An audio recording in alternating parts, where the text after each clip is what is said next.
பள்ளிகள் பல இருந்தும் பாங்கோசை கேட்ட பின்பும் பள்ளிகள் பல இருந்தும் பாங்கோசை கேட்ட பின்பும்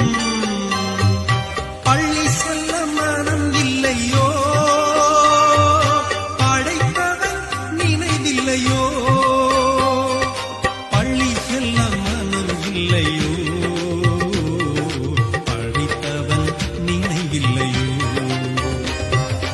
அல்லாவை நாம் தொழுதால் சுகம் எல்லாமே ஓடி வரும் அந்த வல்லோனை நினைத்திருந்தால் நல்ல வாழ்க்கையும் தேடி வரும் பள்ளிகள் பல